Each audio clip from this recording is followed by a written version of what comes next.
So hello everyone, welcome to eGate Shala. So in the previous lecture we have started our new chapter, that is the first chapter of mathematics, Laplace transform. Okay, and वहाँ हमने क्या देखा, Laplace transform का basic definition क्या होता है हमने वो चेक किया. Okay, फिर हमने क्या देखा उसके बाद कि condition of existence क्या होता है जिसको हमने क्या कहा, sufficient condition. Okay, फिर उसके बाद हमने क्या देखा, कुछ important जो फंक्शंस है उसके लैप्लास ट्रांसफॉर्म के बारे में देखा. उसके बाद हमने कुछ प्रॉपर्टी देखा, है कि नहीं. प्रॉपर्टी में हम लोगों ने क्या क्या प्रॉपर्टी देखा, लीनियर प्रॉपर्टी देखा, फर्स्ट शिफ्टिंग प्रॉपर्टी देखा, सेकंड शिफ्टिंग प्रॉपर्टी देखा. फिर हमने क्या देखा था आपका, टाइम रिवर्सल प्रॉपर्टी और टाइम स्केलिंग प्रॉपर्टी. ये सब हमने देख लिया. ठीक है, यहाँ तक हमारा क्लियर हो गया. आज का जो हमारा जो फर्स्ट टॉपिक बनने वाला है ना, आज हम लोग जहाँ से स्टार्ट करेंगे वो है मैं इसको 6 दे देता हूँ. ठीक है, मैं इसको 6 मानता हूँ. This is not basically a property, but देखेंगे हम लोग. ठीक है, मैं 6 नंबर दे रहा हूँ. ये प्रॉपर्टी एग्जैक्टली प्रॉपर्टी नहीं है ये. ठीक है, मैं क्या बोल रहा हूँ देखो, लैप्लास ट्रांसफॉर्म ऑफ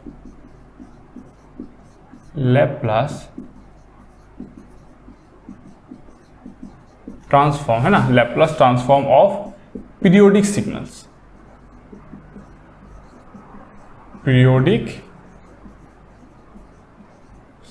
ठीक है, तो मैं क्या बोला, Laplace transform of periodic signals. ठीक है, तो सबसे पहले बात हमारा आता है पीरियोडिक सिग्नल क्या होता है ना. तो मैं ये मानकर चलता हूँ कि आपको एटलीस्ट थोड़ा तो पता ही होगा पीरियोडिक सिग्नल के बारे में, क्योंकि ये भी आप क्लास 11 में आप सीखते हो, है ना. पीरियोडिक फंक्शन के बारे में आप क्लास 11 में सीखते हो. ओके, तो बेसिकली पीरियोडिक सिग्नल क्या होता है, अगर मैं बोलूँ, पीरियोडिक सिग्नल वो सिग्नल्स होते हैं जो एक फिक्स्ड अमाउंट ऑफ टाइम के बाद खुद को रिपीट करते हैं. एज फॉर एग्जाम्पल अगर मैं बोलूँ, है ना, अगर मैं बोलूँ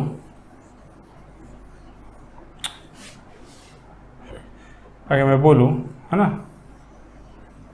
क्या ये पीरियोडिक है? हाँ, ये पीरियोडिक है. इसका टाइम पीरियड कितना है? This is the time period. देखो, है ना, देखो इसकी, ये आपको जितना दिख रहा है ना, जैसा दिख रहा है, ये भी आपको क्या दिख रहा है, वैसा ही दिख रहा है.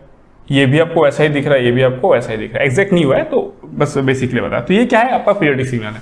अगर मैं बोलूँ क्या ये पीरियोडिक सिग्नल है? हाँ, ये पीरियोडिक सिग्नल है, क्योंकि ये देखो इसका टाइम पीरियड कितना है, टी है. तो ये जितना दिख रहा है आपको, ये भी उतना दिख रहा है. तो ऐसे सिग्नल्स को बेसिकली हम लोग क्या बोलते हैं, पीरियोडिक सिग्नल बोलते हैं, जो रिपीट करता है खुद को, है ना. और उसको हम लोग मैथमेटिकली कैसे लिखते हैं, अगर मैं बोलूँ कि मैथमेटिकली हम लोग कैसे लिखते हैं, तो देखो मैथमेटिकली बताता हूँ मैं आपको कैसे लिखते हैं, है ना. मैथमेटिकली बोलते हैं हम लोग Laplace transform of periodic signals, है ना. तो मैं क्या बोला, इफ है ना, if f of t is a periodic signal, है ना. If f of t is a periodic signal such that, मैं क्या बोला, सच दैट एफ ऑफ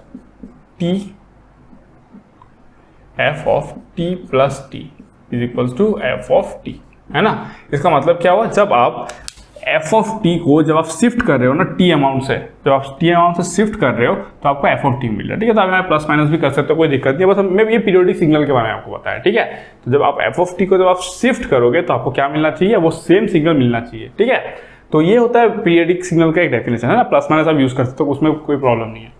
तो if f of t is a periodic signal such that f of t plus t is equal to f of t, then Laplace transform of f of t. That means, ये पूरा कहानी बोलने का मेरा मतलब ये है कि अगर एफ ऑफ टी एक पीरियोडिक सिग्नल है तो उसका लैप्लास ट्रांसफॉर्म क्या होगा, उसका लैप्लास ट्रांसफॉर्म होगा 0 to 2 e to the power minus s t f of t into d t divided by 1 minus e to the power minus s T. ठीक है, अगर मैं बोलूँ कि एफ ऑफ टी एक पीरियोडिक सिग्नल नहीं है तो आप उसका लैप्लास ट्रांसफॉर्म क्या बोल रहे थे, 0 to infinite e to the power minus s T into f of t d t, ये बोलते थे. अब मैं बोल रहा हूँ कि अगर एफ ऑफ टी एक पीरियोडिक सिग्नल है, उसका पीरियड कितना है, टी है, तो आप लैप्लास ट्रांसफॉर्म को कैसे डिफाइन करोगे, you will define the Laplace transform as 0 to t e to the power minus s t. देखो इनफाइनाइट नहीं लिखा हूँ मैं, 0 to t लिखा हूँ. ठीक है, 0 to t इनफाइनाइट लिख दोगे गलत हो जाएगा, है ना, क्योंकि मैं इनफाइनाइट से t लेकर आया हूँ, इसीलिए ये टर्म आया है. अभी मैं प्रूफ कराऊंगा ना इसका, तो आप देखोगे, तो यहाँ पे इनफाइनाइट लिख दोगे तो पूरा निपट जाओगे, है ना, गलत हो जाएगा वो. तो 0 to t e to the power minus s T, ये वाला एकदम सेम रहता है, बस ये इंटीग्रेशन का लिमिट चेंज होता है और एक डिनोमिनेटर में आप एक टर्म से इसको डिवाइड कर देते हो, बस यही है. तो इसका प्रूफ देखते हैं हम लोग कैसे हुआ ये. ठीक है, प्रूफ, अगर मैं प्रूफ की बात करूँ तो देखो, प्रूफ, ठीक है, प्रूफ देन है तो प्रूफ कैसे करेंगे अभी देखो, ठीक है, प्रूफ।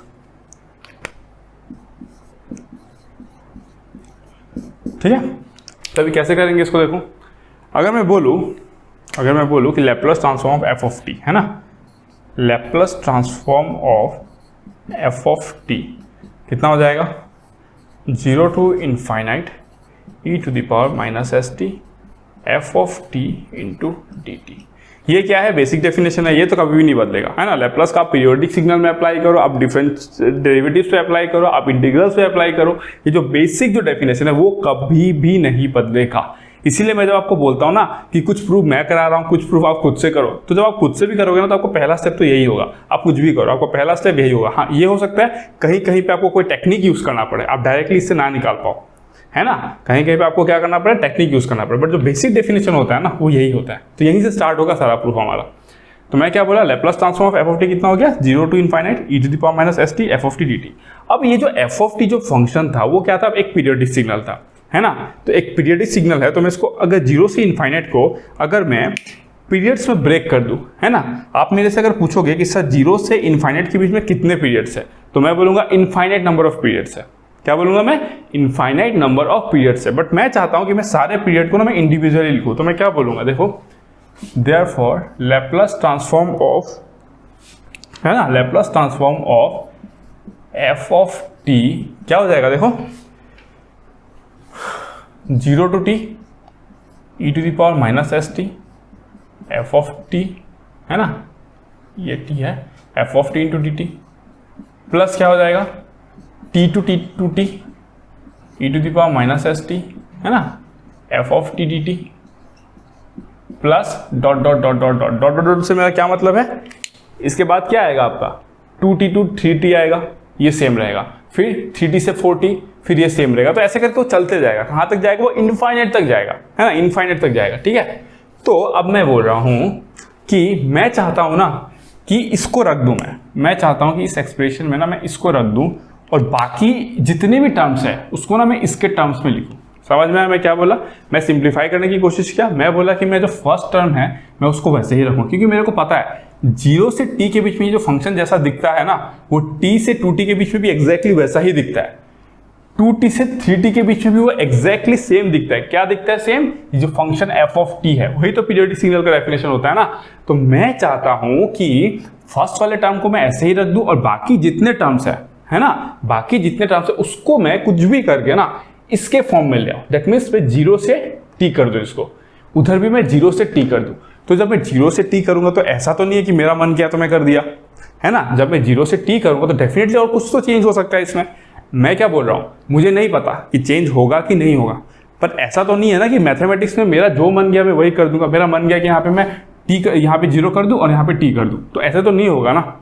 तो मेरे को देखना पड़ेगा कि जब मैं ऐसा कर रहा हूँ तो क्या चेंजेस आ रहे हैं उसमें। ठीक है, तो मैं इसको क्या बोला, मैं इसको I1 बोल दिया। ठीक है, मैं इसको I1 बोल दिया, इसको मैं क्या बोल दिया, I2 बोल दिया। ऐसे करके क्या हो जाएगा I3, है ना, I4, I5 ऐसे चलते रहेगा। ठीक है, तो मैं क्या बोला, देखो I2, है ना, अगर मैं बोलूँ I2 का वैल्यू कितना है, t से 2t e to the power minus s t f of t into d t. Clear, मैं I2 को लिया। मैं क्या बोल रहा हूँ कि मुझे I2 को इन टर्म्स ऑफ I1 लिखना है ना।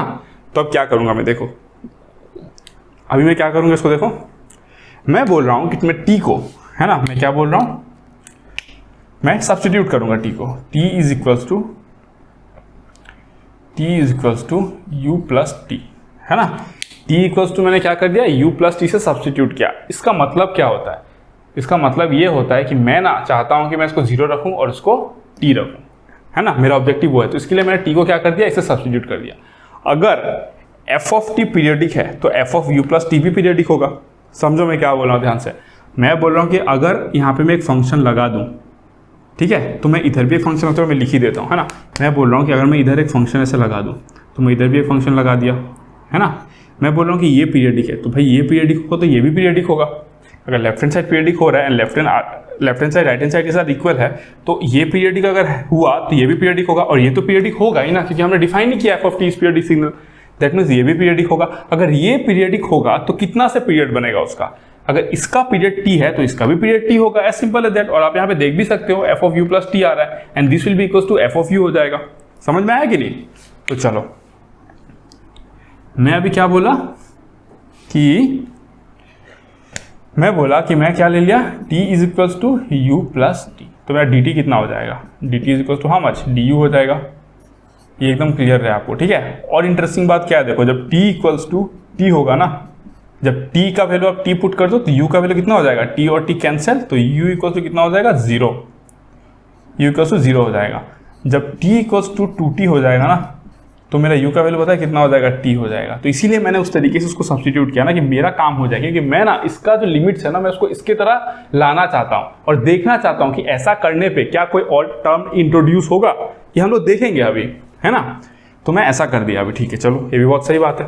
तो अगर मैं इसकी बात करूँ अभी, तो मैं इसको क्या लिख सकता हूँ, देखो, है ना। तो ये हो गया मेरा, ठीक है, इसको मैं साइड रखता हूँ, हाँ ये साइड है, ठीक है। मैं इसको इवाल्युएट कर रहा हूँ यहाँ पे। तो मैं क्या लिखूंगा, देखो मैं लिखूंगा ये 2t से 2t को मैं क्या लिखूंगा, 0 से t, एकदम सही है ये। e to the power minus s, t को मैं क्या लिखूंगा, u प्लस टी लिखूंगा, एकदम सही बात है। f ऑफ t को मैं क्या लिखूंगा, f ऑफ t को मैं लिखूंगा u प्लस टी, और dt को मैं क्या लिख दूंगा, du लिख दूंगा, है ना, क्योंकि dt का वैल्यू कितना है, du है। चलो ठीक है। अगर मैं बोलूँ कि e to the power minus s u और e to the power minus s t, तो e to the power minus s t को मैं बाहर ले आता हूँ, है ना, और मेरा इंटीग्रेशन क्या हो जाएगा, 0 से t e to the power minus s u, है ना। और ये तो पीरियडिक था आपका, है कि नहीं, विद पीरियड t, तो मैं इसको क्या लिख सकता हूँ, f of u into D you. ये क्लियर हो गया, इसमें आपको कोई डाउट नहीं होना चाहिए, एकदम समझ में आया ना ये। तो ये बेसिकली क्या है, अब अगर ये u जो वेरिएबल है ना, u जो वेरिएबल है, अब मैं क्या करूँगा, 0 से t e to the power minus s t f of t d t. अब यहाँ पे कुछ लोगों को डाउट आएगा, है ना। मैंने पिछले लेक्चर में भी ये डाउट आपका क्लियर किया था, भाई ये एकदम बेसिक इंटीग्रेशन है ना। आप अगर इंटीग्रेशन क्लास 12 में अच्छे से पढ़े हो ना, तो ये जगह पे आपको डाउट नहीं आएगा। अभी आप मेरे को बोल सकते हो कि सर आपने u को यहाँ पे क्या लिया था, अगर मैं यहाँ पे देखूँ u equal to t minus t है ना, तो सर आपने यहाँ पे u का वैल्यू डायरेक्ट t कैसे पुट कर दिया, ये एक डाउट हो सकता है बेसिक सा, है ना। तो मैं क्या बोल रहा हूँ, देखो जब मैं u इक्वल टू टी, मतलब t इक्वल टू जब u प्लस टी लिया ना, तो वो मैं स्टेप के लिए लिया था। जैसे मैं स्टेप को इवेलुएट करके जब यहाँ तक पहुँच गया ना, अब मेरा काम खत्म हो गया। जो मैंने सब्स्टिट्यूशन किया तो उसका काम खत्म हो गया वहाँ पे। अब मैं चाहूँ तो u को मैं नया सब्स्टिट्यूशन कर सकता हूँ, है कि नहीं। तो ये एकदम बेसिक सा इंटीग्रेशन होता है। ये अगर आप कोई अगर अच्छा स्टूडेंट है ना, अगर एवरेज से थोड़ा सा ऊपर क्लास 12 का, आप उससे पूछो वो भी आपको बता देगा ये तो एकदम सिंपल है, ये तो क्या है, ये बस वेरिएबल जो है उसको सब्स्टिट्यूट कर दिया हमने, इसमें कौन सा बड़ा बात किया, है ना। तो देखो अब ये जो आया ना i2, देखो i2 क्या आ गया, i1 के टर्म्स में आ गया, e to the power minus s t, clear. तो क्या आ गया आपको, e to the power minus s t, और ये i1 के टर्म्स में आ गया। देखो i1 के टर्म्स में आ गया, आया कि नहीं आया, समझ में आ रहा है अभी, एकदम सिंपल है। चलो तो अब तो स्पेस तो थोड़ा खत्म हो गया।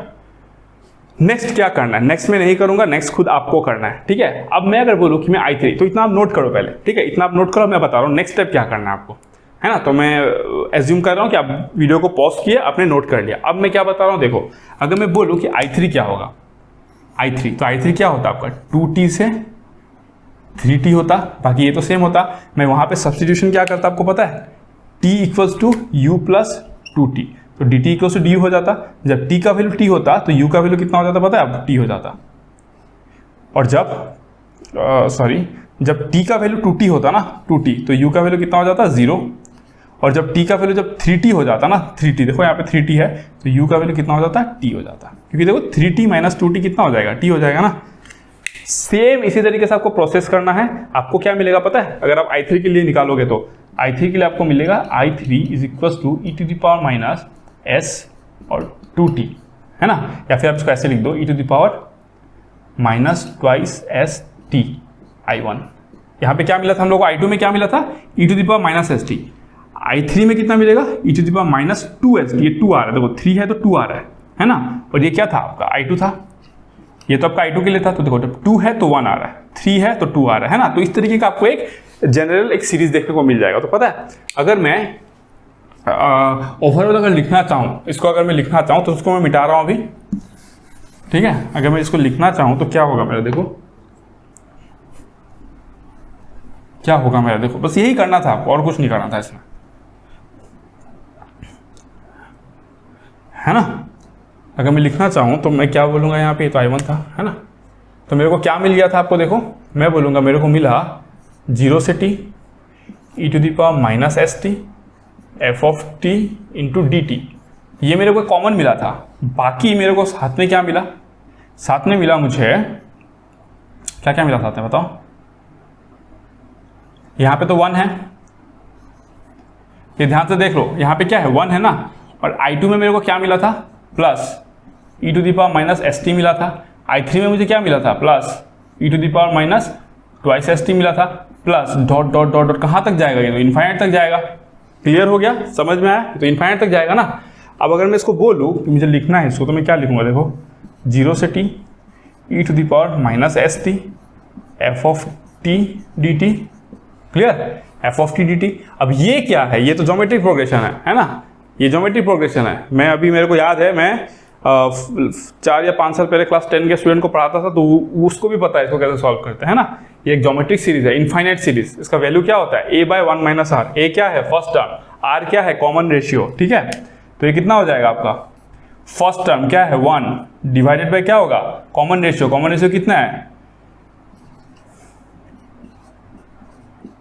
है ना। तो ये बेसिकली क्या है, ज्योमेट्रिक सीरीज है, मैं लिख दे रहा हूँ। ये क्या है आपका ज्योमेट्रिक प्रोग्रेशन है ना। ये क्या है ज्योमेट्रिक प्रोग्रेशन, कैसा ज्योमेट्रिक प्रोग्रेशन, इनफाइनाइट। ये क्या है आपका इनफाइनाइट जीपी। इसका वैल्यू कितना होता है, a by 1 minus r. What is a is the first term, what is r, r is the common ratio. Clear, देखो हमको एक्सप्रेशन फाइनली क्या मिल गया, 0 से t e to the power minus s t f of t into d t divided by 1 minus e to the power minus s t. T क्या है, time period है, ठीक है। तो आपको एग्जाम में दे दिया रहेगा, तो टाइम पीरियड जो भी होगा सिग्नल का आपको वो दे दिया रहेगा, और फिर बाकी आपको करना होगा, ठीक है। तो सिंपल था एकदम, इसमें कोई भी दिक्कत नहीं होना चाहिए आपको, ठीक है। तो बस इस तरीके से हमने इसका प्रूफ किया, Laplace transform of periodic signal. तो वो आ गया आपका फाइनल एक्सप्रेशन। क्लियर, ठीक है। अब मैं नेक्स्ट में मूव करता हूँ, तो इसको मैं मिटा देता हूँ, ठीक है। आप नोट कर लो पॉज करके, मैं मिटा देता हूँ। तो वो आपको समझ में आ गया ना, a बाय 1 माइनस आर कैसे हुआ, वो ज्योमेट्रिक प्रोग्रेशन का वैल्यू होता है। आपको क्लास 10 में भी पढ़ते हो और 11 में भी पढ़ते हो, arithmetic progression, geometric progression, harmonic progression, है ना, एजीपी, सब तो आप पढ़ते ही, आपके सिलेबस में होता है। तो चलो हो गया ये मेरा, इसको मैं मिटाता हूँ। अब मैं नेक्स्ट लूंगा, ठीक है, लैप्लास ट्रांसफॉर्म ऑफ डेरिवेटिव्स। तो ये सब मैं इसलिए ले रहा हूँ because this are very very important, है ना, this are very very important, इसलिए मैं इसको ले रहा हूँ।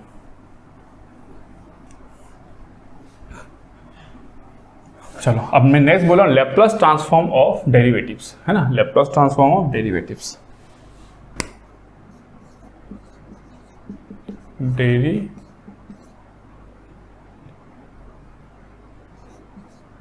Laplace transform of derivatives, okay.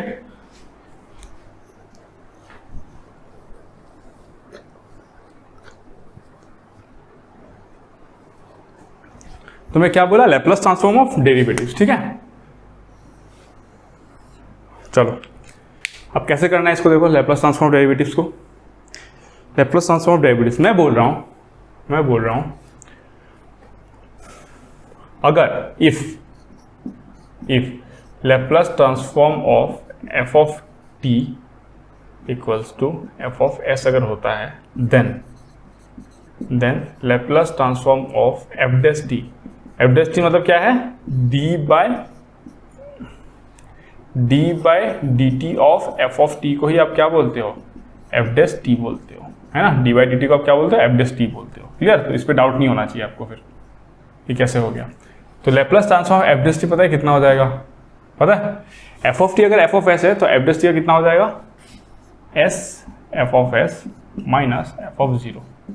मैंने क्या बोला, S F of s minus f of zero,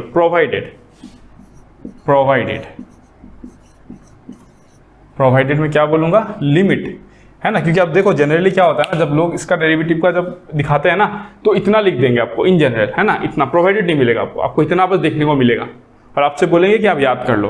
but यहाँ पे एक इंपॉर्टेंट कंडीशन होता है, अगर वो कंडीशन आप मेंशन नहीं करोगे तो ये वैलिड ही नहीं है। मैं आपको प्रूफ करके दिखाऊंगा ना अभी।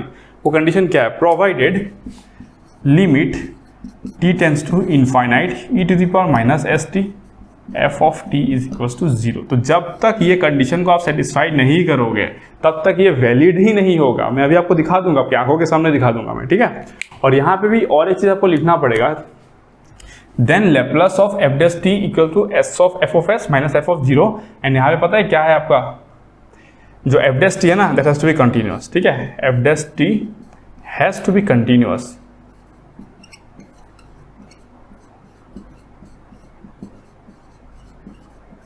क्लियर? एफ डैश टी में क्या बोला, has to be continuous. F of t को तो कंटिन्यूअस होना ही है जब आपको लैप्लास ट्रांसफॉर्म निकालना है। फिर आपने Laplace transform of f dash T कितना बोला, S into f of S. इसका मतलब ये है, अगर मैं आपसे एक फंक्शन दे दूं, समझ लो पहले, कुछ भी मैं पढ़ाता हूं तो इसलिए मैं समझाता हूं पहले कि उसका यूज कैसे होगा। अगर कोई भी एक फंक्शन है जिसका लैप्लास ट्रांसफॉर्म आपने निकाल रखा है, कैसे निकाला है, इंटीग्रेशन करके निकाल रखा है, मैं आपसे बोला कि मुझे इस फंक्शन का लैप्लास ट्रांसफॉर्म तो चाहिए ही, प्लस मुझे उसका फर्स्ट डेरिवेटिव का भी मुझे लैप्लास ट्रांसफॉर्म चाहिए। तो आप क्या करोगे, आपके पास क्या पॉसिबल वेज है? आप पहला तो ये करोगे कि आप पहले एफ ऑफ टी का एफ डैश टी आप निकाल लोगे और फिर से आप इंटीग्रेशन करोगे और मेरे को बोलोगे कि sir this is the answer, है ना। अगर आप स्मार्ट हो, अगर आपने लैप्लास ट्रांसफॉर्म को अच्छे से पढ़ा है, तो आप क्या करोगे, पता है, आपके पास एफ ऑफ एस तो रहेगा ही, आप उसमें एस मल्टीप्लाई करोगे और माइनस जो ये फंक्शन था ना उसमें जीरो बिठाओगे, जो वेरिएबल है टी उसकी तरफ जीरो बिठाओगे और उसका वैल्यू जो आएगा वो आप यहाँ पे पुट कर दोगे। आपको एक मतलब 10 सेकेंड्स में आपको आंसर मिल जाएगा। समझ में? अगर आपके पास ऑलरेडी एफ ऑफ एस है तो 10 सेकेंड चाहिए, आपके पास आंसर आ जाएगा। तो देखो शॉर्टकट तो हो गया ना, आपका कितना काम बचा, अदरवाइज आप फिर से इंटीग्रेशन करते हैं। और अभी आपने क्या किया, सीधा आपने इसको प्रॉपर्टी को यूज कर लिया। क्लियर? तो अभी हमको इसका प्रूफ देखना है। तो इसके लिए मैंने दो चीज इंपॉर्टेंट बताया। पहला तो एफ डैश टी जो है उसको कंटिन्यूअस होना है, अदरवाइज आप लैप्लास ट्रांसफॉर्म कैसे निकालोगे, है ना। बिकॉज एक ऐसा डिसकंटिन्यूटी का मतलब क्या होता है, मैं आपको पहले भी बताया था, डिसकंटिन्यूटी वो एक पॉइंट होता है जहां पे फंक्शन डिफाइन नहीं होता है। वहां पे वो फंक्शन का वैल्यू अगर आप बोलोगे 5, मैं बोलूंगा 2, आप बोलोगे -2, मैं बोलूंगा इनफाइनाइट, आप बोलोगे 0, सब सही है। इसीलिए बोलते हैं कि एक डिसकंटिन्यूअस फंक्शन में at the point of discontinuity we cannot define a function, है ना। हमको पता ही नहीं एग्जैक्टली कि वहां पे है क्या। जब आपको पता ही नहीं है कि वो फंक्शन उस जगह पे है क्या, तो भैया आप लैप्लास कैसे निकाल दोगे उसका, है ना। पहले आपका फंक्शन तो डिफाइन होना है ना कि अच्छा ये मेरा फंक्शन है। अब और एक मैं एक बेस्ट एग्जांपल देता हूं आपको, क्योंकि मेरे को अच्छा लगता है ना, मैं चाहता हूं कि आप अच्छे से समझो। अब याद करो फर्स्ट लेक्चर में मैंने क्या बोला था, आप कॉटन को क्या करना है, आपको कंप्रेस करना है, आपको डेस्टिनेशन पे लेके जाना है। क्लियर? आप सोचो कि आपको पता ही नहीं कि आपको क्या कंप्रेस करना है, आपको पता ही नहीं कि आपको कंप्रेस क्या करना है, तो आप लेके क्या जाओगे। पहले तो ये पता करो ना कि आपको एग्जैक्टली आपका काम क्या है ना, उस काम के लिए क्या रिक्वायरमेंट है। तो आपको उसी तरीके से फंक्शन का आइडिया होना है। अगर फंक्शन डिसकंटिन्यूअस हो गया तो आप लैप्लास नहीं निकाल पाओगे। समझ में आया ये बात? चलो, तो ये क्या हो गया आपका, f dash t has to be continuous. और दूसरा चीज है जो वेरी वेरी इंपॉर्टेंट है, जो आपको लोग नहीं बताते हैं ना। आपको लगता है कि अगर मैं झूठ बोल रहा हूं तो आप देख लो कहीं पे भी, आपको पता चल जाएगा। बस इतना लिखाएंगे, ये दो लाइन लिखाएंगे और खत्म हो गया। इसके बारे में कोई बोलेगा नहीं, लिमिट टी टेंस टू, इसके बारे में वही बोलेगा जिसको उसका प्रूफ पता है। जिसने सिर्फ ये वाला पढ़ा है कोई किताब से, तो वो इतना ही पढ़ा के छोड़ देगा आपको। लेकिन किसी ने अगर अच्छे से पढ़ा है, ये सोचिए कि उसको एग्जैक्टली अच्छे से पढ़ाना है, तो फिर उसको ये पता होगा, है ना। क्योंकि मैं ये नहीं बोल रहा हूँ कि मैं पूरा वर्ल्ड में एक सिंगल पीस हूँ जिसको ये पता है ना, बहुत लोगों को पता होगा जिसको अच्छे से पैशन के साथ पढ़ाना पसंद है। ठीक है, तो ये कंडीशन है, provided limit t tends to infinite e to the power minus s t f of t equal to 0। मैं दिखा दूंगा अभी क्यों हुआ ऐसा। चलो अब प्रूफ की बात करते हैं। प्रूफ, अगर मैं प्रूफ की बात करूं तो प्रूफ कैसे करूंगा, देखो मैं अगर बोलूं कि लैप्लास ट्रांसफॉर्म ऑफ, है ना, Laplace transform of f dash T, तो मैं हमेशा बोलता हूं कि जब बेसिक डेफिनेशन है वो कभी नहीं बदलेगा, वो सेम रहेगा, है ना। तो क्या हो जाएगा, f dash t into d t, ये तो कभी नहीं बदलेगा ना। e to the power minus s t f of t होता है, बट यहाँ पे जब आप एफ डैश टी ले रहे हो तो यहाँ पे भी एफ डैश टी लोगे। क्लियर? ये कभी नहीं बदलता है। उसके बाद क्या करोगे आप, देखो अब ये क्या है, अब याद करो फिर से 12 में मैं बोला ना सब कुछ 12 के साथ रिलेट होने वाला है कैलकुलस में। देखो ये एक फंक्शन है और ये एक फंक्शन है, तो आपको पता हो, आपको पता होगा कि जब हम लोग दो फंक्शन का जब इंटीग्रेशन करते हैं तो कौन सा फॉर्म यूज करते हैं। याद करो, इंटीग्रेशन ऑफ, है ना, f of t into g of t क्या होता है। अब मैं बस बता दे रहा हूँ, मैं अभी करूँगा, अगर आपको आता है तो अच्छा है, अगर आपको नहीं आता जब मैं कैलकुलस पढ़ाऊंगा तब आप पढ़ लेना। और मेरे को ऐसा लगता है कि एटलीस्ट 90% स्टूडेंट को पता होना चाहिए, क्योंकि ये अगर आप नहीं पढ़े हो तो फिर मुझे बहुत ज़्यादा डाउट है कि आप क्लास 12 में मैथ्स में पास कैसे किए हो और इंजीनियरिंग तक पहुँचे कैसे हो, अगर आपको यही नहीं पता इसका इंटीग्रेशन कैसे होता है। ठीक है, फिर भी अगर नहीं पता है तो बस देख लो, नोट कर लो मैं क्या बोल रहा हूँ। अगर मेरे को उसका इंटीग्रेशन करना है तो पहले मेरे को डिसाइड करना पड़ेगा कि फर्स्ट फंक्शन में इसको लूँ या फर्स्ट फंक्शन में इसको लूँ। ठीक है, तो एक्चुअल में फॉर्मूला क्या होता है, first function into integration of second minus whole integration of derivative of first function into integration of second. ये होता है फॉर्मूला। ओके, बट फॉर्मूला को अप्लाई कैसे करेंगे हम लोग? देखो, मैं बोला कि मैं इसको फर्स्ट फंक्शन ले लेता हूँ, फर्स्ट फंक्शन, मैं इसको सेकंड फंक्शन। और पता है ऐसे इंटीग्रल में फर्स्ट फंक्शन और सेकंड फंक्शन को याद रखने के लिए आपको क्लास 12 के टीचर ने बताया होगा आईलेट, याद है आपको? ILATE, आईलेट याद है? ये इन्वर्स होता था, ये लॉगरिथमिक होता था, ये एंटी लॉग होता था, सॉरी ये एल्जेब्राइक होता था, ये ट्रिग्नोमेट्रिक होता था और ये एक्सपोनेंशियल होता था। तो मेरा ये क्या है? एक्सपोनेंशियल है। तो एक्सपोनेंशियल यहाँ पे किस में आ रहा है? लास्ट में आ रहा है ना? तो जो पहले आता है वो फर्स्ट फंक्शन बनता है, जो बाद में आता है वो सेकंड फंक्शन बनता है। बट ये तब वैलिड होता है जब आपका मतलब कोई भी डेरिवेटिव एग्जिस्ट ना करे। जब डेरिवेटिव एग्जिस्ट करता है ना, तो वो हमेशा सेकंड फंक्शन बन जाता है बाय डिफॉल्ट। ठीक है, क्यों ऐसा बनता है? बिकॉज हमारा इंटीग्रेशन सिंपल हो जाता है, जो कि अभी आप देखोगे। देखो, हाँ, तो मैंने याद करा दिया, इसके बारे में आपको पता होगा, मेरे को पता है ना? इसके बारे में आपको पता होगा, 12 पढ़ कर आए हो तो उसके बारे में आपको पता होगा। आईलेट है ना, बहुत फेमस है ये आईलेट एक्सप्रेशन। ओके, चलो, मैं क्या बोला? 0 से इनफाइनाइट e⁻st f' dt, ये आ गया। अब मैं क्या बोला? इसका इंटीग्रेशन क्या होता है? देखो, इसका इंटीग्रेशन होता है फर्स्ट फंक्शन, है ना, इनटू इंटीग्रेशन ऑफ सेकंड। तो डेरिवेटिव का अगर इंटीग्रेशन लोगे तो क्या हो जाएगा आपका? ऐसे आ जाएगा। कहाँ से कहाँ तक? 0 से इनफाइनाइट, है ना। एक डेरिवेटिव का अगर आप इंटीग्रेशन लोगे तो सिंपल वो फंक्शन दे देगा ना आपको, तो f(t) आ गया। मैंने क्या बोला? First function into integration of second minus whole integration of derivative of first function, मतलब माइनस s e⁻st, है ना। d/dt ऑफ e⁻st क्या होगा? यही तो होगा ना, है ना। मैंने क्या बोला? Whole integration of derivative of first function into integral of second, है ना, dt। ये होता है इसका इंटीग्रेशन। क्लियर? अब देखो यहाँ पे इंटरेस्टिंग पॉइंट आ गया। देखो अब इंटरेस्टिंग पॉइंट क्या आया, है ना। अगर मैं इसको लिखना चाहूँ तो मैं इधर लिख रहा हूँ ना, इधर स्पेस है ना, तो मैं इसको इधर शिफ्ट कर रहा हूँ। ठीक है, गड़बड़ नहीं करना है, मैं इसको इधर शिफ्ट कर रहा हूँ। तो मैं इक्वल्स टू क्या लिखूंगा? देखो, सॉरी मार्कर खत्म हो गया शायद, है ना, मार्कर खत्म हो गया, तो चलो कोई बात नहीं। चलो, तो मैं क्या बोल रहा हूँ, उसको मैं लिखता हूँ अभी तक। तो कैसे लिखूंगा मैं? अगर मैं बोलूँ इसको, है ना, तो मैं बोलूँ तो क्या लिखूंगा मैं? देखो, मैं बोल रहा हूँ कि इसको मैं लिखूंगा, कैसे लिखूँ इसको? इस वाले पोर्शन का बात कर रहा हूँ ना, फर्स्ट वाले पार्ट का बात कर रहा हूँ। तो मैं क्या लिखूंगा? देखो, limit t tends to infinite, है ना, e⁻ f(t), ठीक है, minus limit t tends to 0 e⁻st f(t). क्लियर? तो मैं ब्रैकेट को क्लोज कर दिया। ये मैं किसको हैंडल किया? इतने पोर्शन को मैंने हैंडल किया। ठीक है, ये क्या होता है? न्यूटन लेबनीज तो बोलते हैं ना इसको, हम लोग जब लिमिट पुट करते हैं। तो मैं बताऊंगा, कैलकुलस में बताऊंगा, कैलकुलस का पार्ट है वो। अब मैं क्या बोला? ये माइनस एस को मैं बाहर लेके आऊंगा तो मेरा क्या हो जाएगा? प्लस एस हो जाएगा, इसमें कोई डाउट नहीं है। और यहाँ पे बचेगा क्या? 0 से infinite e⁻st f(t) into dt। Clear हो गया आपका? वो एकदम सिंपल है। अब देखो, मैं क्या बोला? Limit t tends to infinite e⁻st f(t) को मैं 0 ले लूंगा, है ना। मैंने क्या बोला? ये वाले को 0 ले लिया मैंने। इसको मैंने क्या बोला? 0 बोला। ठीक है, इसको मैंने क्या बोला? देखो, 0 बोल दिया इसको मैंने। ठीक है, इसको मैं क्या बोलूंगा? t tends to 0। यहाँ पे आप t पुट कर दो 0, तो कितना हो जाएगा? e⁻0 इज 1 एंड यहाँ पे f(0) आ जाएगा। तो यहाँ पे क्या हो जाएगा आपका? 1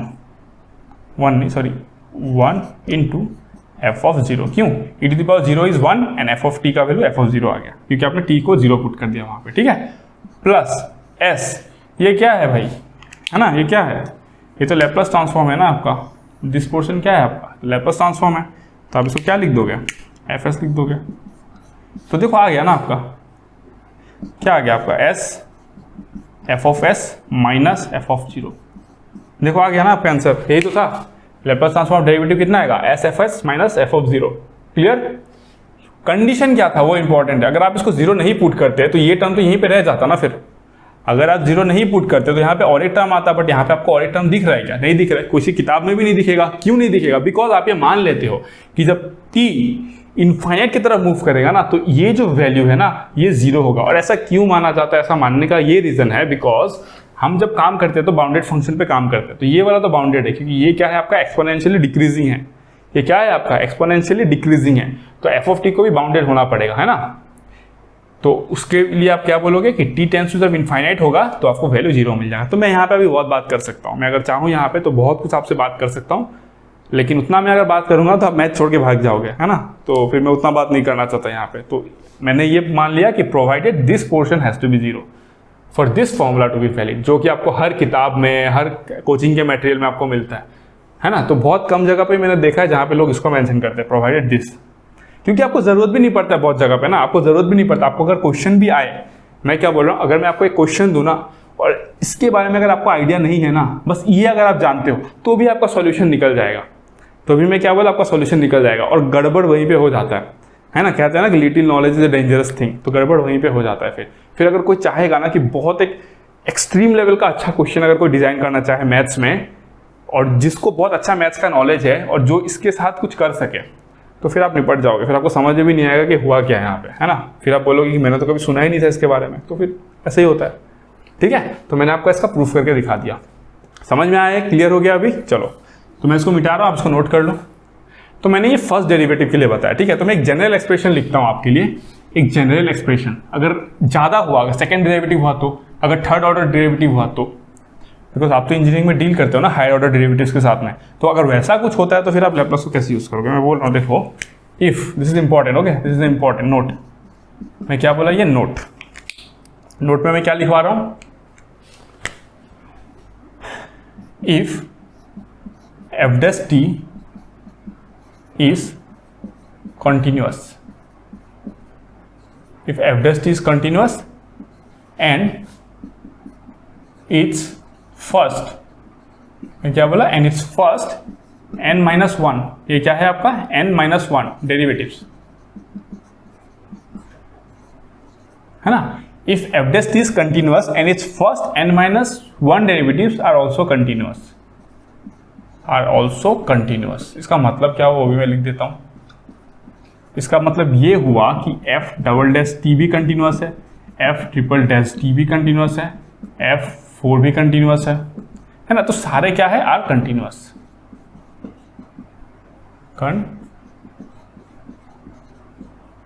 ठीक है, ये सारे क्या है, कंटिन्यूअस है।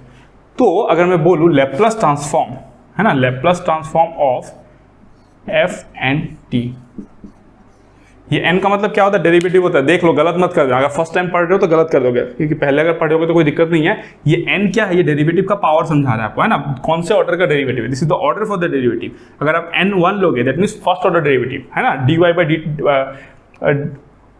dy by dt of f of t। अगर आप n का वैल्यू 2 लोगे that means second order derivative, that is what, d by d square t of f dash t, है ना। मतलब फर्स्ट ऑर्डर डेरिवेटिव n का value 1, second order derivative n का value 2, third order derivative n का value 3, इस तरीके से चलेगा। तो इसका लैप्लास ट्रांसफॉर्म क्या होगा, जब 1 था तब तो आपने लिख दिया कि S f s minus f of 0। अगर मैं बोल रहा हूं कि अगर nth ऑर्डर डेरिवेटिव है तो जनरल एक्सप्रेशन क्या होगा, देखो, s to the power n f s minus s to the power n minus 1 f of 0 minus s to the power n minus 2 f dash 0 minus s to the power n minus 3 f double dash 0, है ना। तो ऐसे करके चलते रहेगा। फिर आपको क्या मिलेगा पता है, last term minus f to the power n minus 1 और 0, है ना, आपको लास्ट टर्म मिल जाएगा। समझ लो, तो ये क्या है आपका जनरल एक्सप्रेशन। अब देखो यहाँ पे आप 1 पुट करो, ठीक है, आप यहाँ पे 1 पुट करो तो आपको क्या मिल जाएगा, s f s minus s to the power 0 मतलब 1 एफ ऑफ 0, तो मिल गया ना। आप देखो n इक्वल से पुट करो, यहाँ पे मैं क्या बोला, put n equals to 0, put n equals to 1, sorry, put n equals to 1, तो क्या हो जाएगा, Laplace transform of f dash t, है ना। कितना मिल जाएगा आपको, s f s s to the power 1 तो ऐसे ही होगा ना, minus s to the power 0 कितना हो जाएगा, 1 हो जाएगा f ऑफ 0। और बाकी आप आगे तो बढ़ोगे ही नहीं, क्योंकि जब यहाँ पे 1 बिठाओगे तो ये तो s to the power minus 1 आ गया ना, तो आप तो जाओगे ही नहीं, है ना। तो आपको ये वाला एक्सप्रेशन मिल गया। आप 2 बिठा दो, आपको मिल जाएगा। तो जनरली 2 तक हमको जरूरत पड़ता है, जनरली 2 तक जरूरत पड़ता है, तो इस तरीके से आप हैंडल कर सकते हो। तो ये क्या था आपका Laplace transform of derivatives. Clear हुआ, एकदम अच्छे से, बहुत प्यार से समझाया हूं मैं, पीरियोडिक ट्रांसफॉर्म और डेरिवेटिव्स का ट्रांसफॉर्म। ठीक है, अब हम लोग नेक्स्ट देखते हैं आपका। चलो नेक्स्ट क्या है देखते हैं हम लोग। ठीक है, तो आपको आई होप सो अच्छे से क्लियर हो गया होगा ये। तो मैं इसीलिए बोलता हूँ ना, मैथ्स तो मैं आपका बहुत प्यार से समझाऊंगा, और ऐसा भी नहीं कि मैं बहुत टाइम लूंगा। अब देखो, बाकी लोग कोचिंग वगैरह में जितना पढ़ाते हैं ना, मैं भी उतना ही टाइम लूंगा, लेकिन मैं ना बहुत ऐसे पढ़ाऊंगा ना कि मैं बहुत अच्छी तरीके से ऑप्टिमाइज कर दूंगा चीज़ों को, क्योंकि मेरे को पता है कहाँ पे बहुत ज़्यादा आपको पढ़ना है, कहाँ पे कम पढ़ना है, कहाँ पे मैं चाहता हूँ कि आपका नॉलेज बाकी स्टूडेंट से ज़्यादा रहे, है ना। तो हम लोग उस तरीके से स्टडी करेंगे।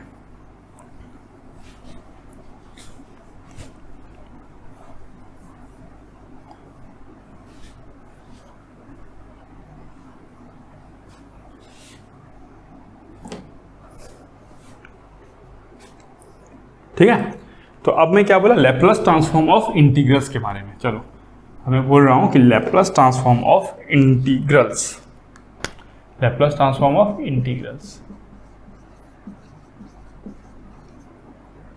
हाँ क्या बोला, लैप्लास ट्रांसफॉर्म ऑफ इंटीग्रल्स। चलो मैं क्या बोल रहा कि अगर इफ, है ना, if Laplace transform of f of t कितना है, एफ एस होता है, देन लैप्लास ट्रांसफॉर्म ऑफ 0 से t तक इंटीग्रेट कर दो इस फंक्शन को, है ना, dt that is equal to how much, 1/s fs, ये होता है ना, ये होता है। आपको मैंने क्या किया, इस फंक्शन को मैंने 0 से लेकर t तक इंटीग्रेट कर दिया, तो मेरे को कितना मिल गया, 1/s fs। क्लियर हो गया, एकदम कोई दिक्कत नहीं है। इसका भी प्रूफ देख लेते हैं फटाफट, इसका तो प्रूफ और भी इजी है। तो चलो प्रूफ, है ना, तो ये मैं लास्ट प्रूफ करा रहा हूँ, इसके बाद मैं और प्रूफ नहीं कराऊंगा। आप देख रहे हो ना, प्रूफ क्या है, बस सिंपल है, क्योंकि एट द एंड आपको जो मेन रिजल्ट है वही जानना है। तो मैं बस आपको वही सब प्रूफ बता रहा हूँ जहाँ पे मेरे को कुछ स्पेशल चीज मेंशन करना था, जैसे कि पिछले वाले में प्रोवाइडेड वाला एक था, तो इससे मैंने करा दिया। तो इसके बाद और एक दो है, वो आप खुद से कर लो, कोई दिक्कत नहीं है। अगर कुछ प्रॉब्लम होता है तो आप कमेंट सेक्शन में लिखो, मैं उसके लिए एक सेपरेट वीडियो बना दूंगा। क्लियर है, और मेरे को नहीं लगता उसका जरूरत पड़ेगा, अगर आप गूगल पे भी मार दोगे तो आपको वो प्रूफ मिल जाएगा। बट मैं फिर से बोल रहा हूँ, इतना ज़्यादा प्रूफ आप देख रहे हैं, आपको लगता है कि आपको इतना कुछ याद रहने वाला है। मैं बस इसलिए करा रहा हूँ ताकि आपको बस कहीं पे जरूरत पड़े तो आपको याद है, अच्छा सर ने ये पढ़ाया था ऐसे। ऐसा नहीं हो कि आप टोटली ब्लैकआउट हो जाओ, इसलिए मैं चाहता हूँ कि बस आप उतना ही दिमाग में रखो, है ना। अगर आप भूल भी जाओगे कोई दिक्कत नहीं है, बिकॉज एट द एंड आपको एंड रिजल्ट याद रखना है ना। कि मैं अगर बोलूँ आपसे Laplace transform of integral 1/s f of s होता है, तो एग्जाम के पॉइंट ऑफ व्यू से, टेस्ट सीरीज के पॉइंट ऑफ व्यू से यही इंपॉर्टेंट है। ये कैसे आया, 99% स्टूडेंट को पता नहीं होता है कि ये कैसे आया, ठीक है। तो मैं प्रूफ की बात करता हूँ अभी। देखो, अगर मैं बोलूँ कि लैप्लास ट्रांसफॉर्म ऑफ 0 से t, है ना, f ऑफ t, और कोई भी प्रूफ डिफिकल्ट नहीं होता, देख लो ना मैं क्या करता हूँ, मैं क्या बोलूंगा यहाँ पे, आपको ही पता है मैं क्या लिखूंगा, वही general definition of Laplace transform. वो क्या होता है आपका, 0 से इनफाइनाइट e⁻⁻st, है ना, इंटू 0 से t, जो भी ये फंक्शन है उसी को लिखो। अगर इंटीग्रेशन के साथ है तो इंटीग्रेशन के साथ लिखो, कोई दिक्कत नहीं, उसी के साथ डील करेंगे हम लोग। f of t into dt, है ना, इंटू dt, है ना। अब 2 बार dt आया, क्यों, एक तो ये फंक्शन के लिए आया ना आपका, एक तो ये फंक्शन के लिए आया, तो e⁻⁻st दिस फंक्शन dt, ठीक है, सॉरी dt आ गया। अब यहाँ पे भी सेम वही कंसेप्ट आएगा, फर्स्ट फंक्शन और सेकंड फंक्शन का। तो अगर मैं बोलूँ कि फर्स्ट फंक्शन में किसको लूँ, है ना, फर्स्ट फंक्शन में लेता हूँ इसको मैं फर्स्ट फंक्शन लूँगा, क्योंकि मेरे को फिर से, तो ये टेक्निक है, मेरे को पता है ना क्यों मैं इसको फर्स्ट फंक्शन ले रहा हूँ। बिकॉज अगर मैं इसको सेकंड फंक्शन लूँगा तो मुझे इसका इंटीग्रल करना पड़ेगा। एक तो ये पहले से इंटीग्रल है, फिर से अगर मैं इसको इंटीग्रेट करूँगा तो डबल इंटीग्रल हो जाएगा, तो मेरे लिए हेडेक बन जाएगा वो चीज़, है ना। तो मैं क्यों करूँ ऐसा, तो मैं स्मार्टली प्ले करूँगा। मैं बोला कि ये फर्स्ट फंक्शन है ना, ये फर्स्ट फंक्शन है, और ये क्या है आपका सेकंड फंक्शन। और ये एक थंब रूल भी होता है, जैसे कि पहले केस में बताया, आइलेट कब एप्लीकेबल होता है, आइलेट वो तब एप्लीकेबल होता है जब आपका नॉर्मल फंक्शन हो। अगर आपका डेरिवेटिव आता है तो डेरिवेटिव जो होता है वो हमेशा आपका क्या बन जाता है, सेकंड फंक्शन। अगर इंटीग्रल की मैं बात करूँ तो अगर इंटीग्रल का अगर कोई फंक्शन है, अगर कोई फंक्शन इंटीग्रल के फॉर्म में है तो वो हमेशा फर्स्ट फंक्शन बनता है। ये क्या होता है, थंब रूल होता है ना। तो मैं मैथ्स बहुत प्रैक्टिस किया हूँ तो मेरे को पता है। आप अगर सोचोगे कि विदाउट प्रैक्टिस किया आपको इतना कुछ पता चल जाएगा, तो फिर ऐसे कैसे हो जाएगा, फिर तो मैं पागल हूँ ना कि मैं बैठ के इतना प्रैक्टिस किया हूँ, इतना कुछ देखा हूँ, तो मेरे को इतना आइडिया हुआ है ना। तो वो टाइम के साथ ही आता है, और मैं तो हुई ना आपका हेल्प करने के लिए, कोई भी अगर जरूरत पड़े तो मैं तो हुई। तो ये क्या हो गया आपका 0 से इनफाइनाइट e⁻⁻। चलो ठीक है, अगर मैं इसको इवैल्यूएट करूँ तो मैं इसको इधर लिख रहा हूँ, इसको मैं इधर लिख रहा हूँ, अदरवाइज ये स्पेस ऐसे ही चला जाएगा ना, ये स्पेस, ठीक है।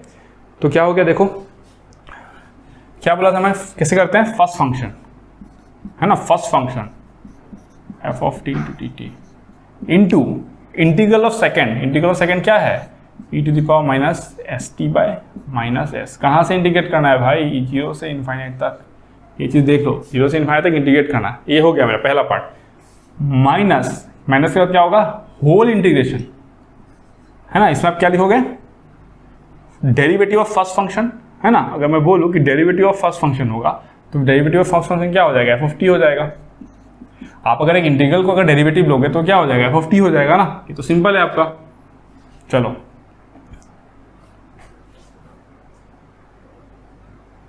है ना, तो ये 0 से इनफाइनाइट f ऑफ t हो गया, ओके। फिर उसके बाद क्या हो जाएगा आपका, minus integration of derivative of first function into integral of second. Integral of second कितना हो जाएगा आपका, e⁻⁻, मार्कर बंद हो गया, e to the power minus s t, है ना, ये आपका e to the power minus s t है डिवाइड बाय माइनस एस। तो इसको आप कहाँ से करते थे इंटीग्रेशन, है ना, और यहाँ पे एक डी टी भी आएगा, सॉरी यहाँ पे एक डी टी भी आएगा, तो आप उसका लिमिट मत पुट करो और इसको आप डी टी लिख दो, है ना। तो मैंने क्या क्या देखो, मैं रिकैप करा दे रहा हूँ पहले की तरह ही है। फर्स्ट फंक्शन, है ना, फर्स्ट फंक्शन मैंने लिखा, ये वाला मेरा first function, into integral of second, तो ये इंटीग्रल ऑफ सेकंड हो गया e to the power minus s t minus s, clear हो गया, मैंने लिमिट्स को पुट कर दिया यहाँ पे, चलो ठीक है। Minus whole integration of derivative of first function, मेरा फर्स्ट फंक्शन का डेरिवेटिव क्या होगा, एफ ऑफ टी हो जाएगा, into integral of second into d t, इस तरीके से मैं इसको इंटीग्रेट कर दिया, तो ये मेरा हो गया। अगर मैं यहाँ पे देखूँ, है ना, अगर मैं यहाँ पे देखूँ तो क्या हो जाएगा, देखो अगर मैं आपको बोलूँ कि इनफाइनाइट अगर मैं पुट करता हूँ यहाँ पे, तो इसका वैल्यू कुछ भी हो, अगर मैं इनफाइनाइट पुट करता हूँ तो e to the power minus infinite is zero and zero into something is zero, clear हो गया आपका अपर लिमिट। अगर मैं बोलूँ जीरो, है ना, जब मैं लोअर लिमिट जब पुट करूंगा तो मैं टी का वैल्यू जीरो लिखूंगा। अब सोचो कि जीरो से जीरो आप एक ही पॉइंट पे इंटीग्रेशन करें, तो पॉइंट इंटीग्रेशन का वैल्यू क्या हो जाएगा, जीरो हो जाएगा। तो दिस जीरो इंटू इसका वैल्यू कितना हो जाएगा, वन हो जाएगा, e to the power minus zero is one, तो जीरो। तो ओवरऑल इसका वैल्यू कितना मिल जाएगा वो पता है, जीरो माइनस जीरो, है ना। फिर से बता दे रहा हूँ, ये जीरो क्यों आया, बिकॉज आपने इनफाइनाइट पुट किया यहाँ पे अपर लिमिट की वजह से, तो ये कितना हो गया, e to the power minus infinite is zero, तो जीरो आ गया। फिर आपने जब जीरो पुट किया यहाँ पे तो ये जीरो हो गया and zero into one is zero, तो ये आ गया, ठीक है। अगर मैं इसकी बात करूँ तो कितना हो गया, देखो ये माइनस एस अगर मैं बाहर लेके आऊँ तो यहाँ पे भी एक माइनस है, तो प्लस वन बाई एस हो जाएगा, और इंटीग्रेशन जीरो से infinite e to the power minus s t f of t into d t. तो मेरे को कितना मिल गया, देखो वन बाई एस, और ये तो लैप्लास का डेफिनेशन ही होता है, तो ये कितना हो जाएगा एफ एस। तो हो गया प्रूफ, यही तो था प्रूफ, क्लियर।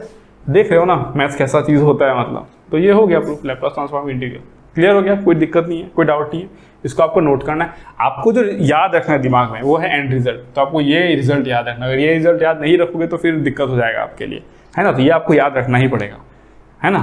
तो यही बात ऐसे करना है इसको, देखो, और याद हो जाएगा, कितना टेंशन हाई, मतलब ये सब चीज़ें ना आपको ऐसा लग रहा है, बट लैप्लास आप इतना ज़्यादा यूज़ करते हो ना दूसरे सब्जेक्ट में भी, आपको ऐसे ही बाय डिफॉल्ट वो याद हो जाता है, आपको एक्स्ट्रा एफर्ट नहीं लगाना पड़ता उसको याद करने के लिए, याद हो जाएगा आपको, ठीक है। तो ये रहा हमारा लैप्लास ट्रांसफॉर्म ऑफ इंटीग्रल, चलो ठीक है। तो आज का लेक्चर मैं खत्म करूंगा इसमें, ठीक है, ज़्यादा टॉपिक इसमें कवर नहीं करूंगा। इसके बाद हम लोग कुछ क्वेश्चंस देखेंगे, ठीक है। अभी तो हम लोगों ने बहुत कुछ पढ़ लिया, तो हम लोग देखेंगे कि कैसे उसको अप्लाई करें, वो भी तो इंपॉर्टेंट है ना। ऐसा तो नहीं होना चाहिए कि हमने पढ़ लिया और फिर अप्लाई करना नहीं आ रहा है क्वेश्चन में, तो फिर तो कोई फायदा ही नहीं है। चलो,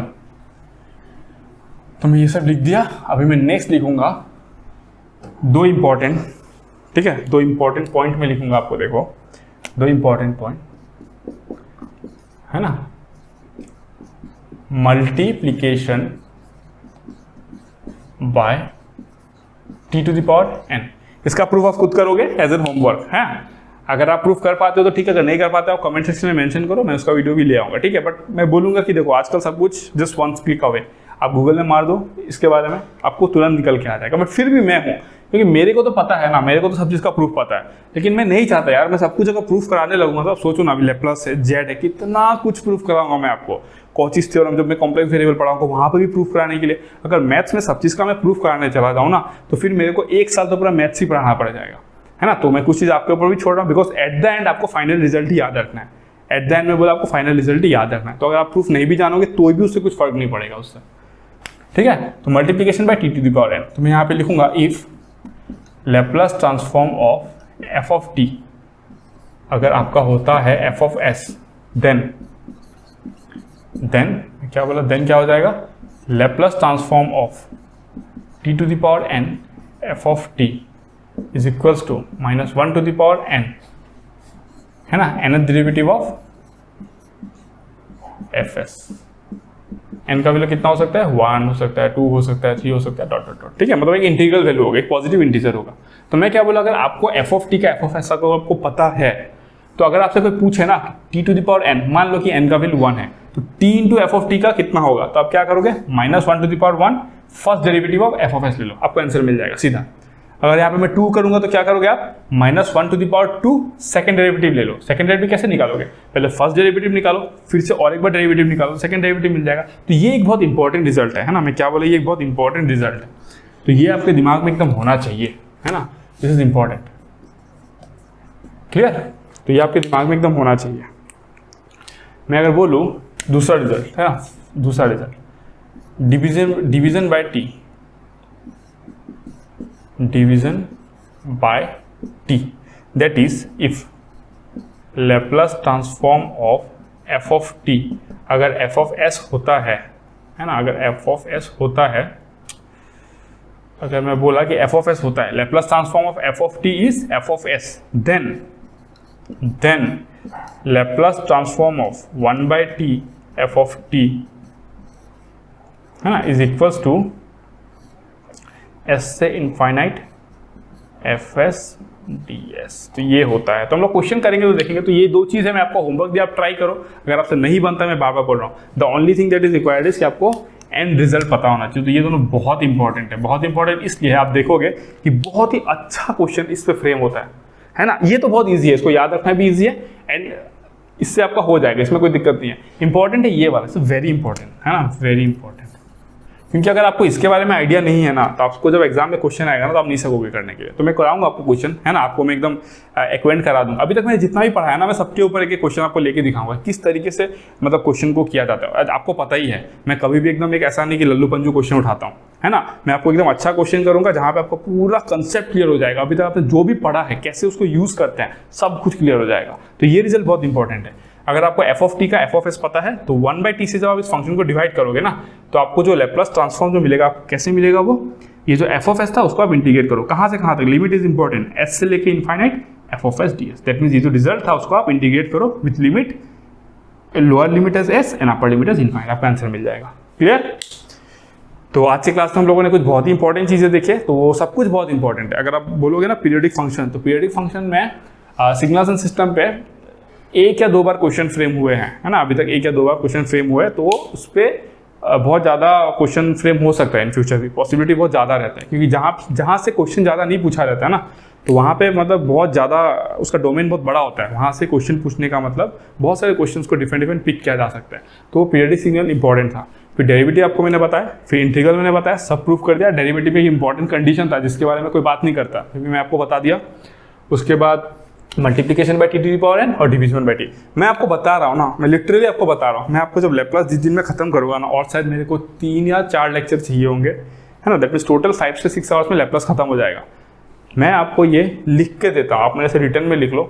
एक सिंगल क्वेश्चन जो आज तक आया है लास्ट 30 to 35 ईयर्स में, एक सिंगल क्वेश्चन आपसे नहीं छूटेगा है ना। मैं क्या बोला, एक सिंगल क्वेश्चन आपसे नहीं छूटेगा। हाँ, कुछ क्वेश्चन आप मिस करोगे जहाँ पे आरओसी की बात होगी, जो मैं सिग्नल्स एंड सिस्टम में कराऊंगा। तो जिस दिन मैं सिग्नल्स एंड सिस्टम करा लूंगा ना, उसके बाद तो आपका लैप्लस का एक सिंगल क्वेश्चन ही छूटेगा।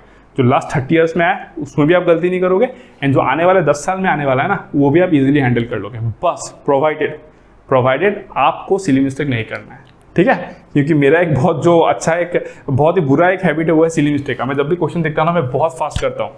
बहुत फास्ट करने के चक्कर में मैं कभी 2 को 4 लिख देता हूँ, इसलिए 2 into 2 4 होना चाहिए ना। मैं क्या करता हूँ, 2 into 2 8 लिख देता हूँ और मेरा कैलकुलेशन करना चाहता है। मैं ऑनेस्ट कन्फेशन कर रहा हूँ आपके आगे, क्योंकि मैं झूठ बोल के पढ़ाने वाला इंसान भी नहीं हूँ, ठीक है। बट मेरा कंसेप्ट जबरदस्त है, मेरे को पता है ना। हो सकता है आपको ऐसा लगेगा कि मैं अपनी बड़ाई खुद करूँ, बट मेरे को पता है कि मैं जो पढ़ता हूँ ना, मैं उसको बहुत अच्छे तरीके से बहुत डेप्थ में पढ़ता हूँ। बट यही है कि मैं बहुत स्पीड करता हूँ, तो मेरे से सिली मिस्टेक कई बार हो जाते हैं। तो ठीक है, चलो कोई बात नहीं है ना। अगर मैं सिली मिस्टेक कर रहा हूँ तो डजंट मीन ना कि आप भी सिली मिस्टेक करोगे। आपको मेरे से क्या लेना है, कंसेप्ट लेना है, अच्छे क्वेश्चन लेना है, कैसे अप्लाई करते हैं वो सीखना है। उसके बाद का जर्नी जो आपका होगा वो आपका खुद का होगा, है ना, कि आप कैलकुलेशन कैसे करते हो, वो सब आपका जर्नी खुद का होगा। आप एक इंजीनियरिंग ग्रेजुएट जो फाइनल ईयर में है, 3rd ईयर में है, 2nd ईयर में है, आई डोंट थिंक सो कि उसको ये सिखाना पड़ेगा अभी कि 2 into 2 कैसे किया जाता है, 5 into 5 कैसे किया जाता है ना। तो उतना आपको तो आना ही चाहिए खुद से। मेरा काम है आपको कंसेप्ट देना, मेरा काम है आपको एक्स्ट्रा चीज़ों के बारे में बात करना जिसके बारे में नॉर्मली स्टूडेंट्स को आइडिया नहीं होता है। मेरा काम है आपको गाइड करना, उसके बाद का काम आपका है ना। और मैं हमेशा बोलता हूँ कि मैं आपको इतना क्वेश्चन कराऊंगा ना जितना मोर देन सफिशिएंट है। अब आप खुद देखो, लैप्लस आप एक बार कर लो, आप क्वेश्चंस लगाओ, आप देखो एकदम बस देखोगे और करोगे, इतना ईजी हो जाएगा, ठीक है। तो चलो ठीक है, आज का लेक्चर मैं यहीं पे स्टॉप करता हूँ। तो जितना मैंने करा है एक बार आप अच्छे से रिवाइज कर लो। हम लोग नेक्स्ट क्लास में कुछ क्वेश्चंस लेंगे, ठीक है। फिर हम लोग इनवर्स लैप्लस ट्रांसफॉर्म की तरफ मूव करेंगे। Okay, so thank you so much, have a nice day.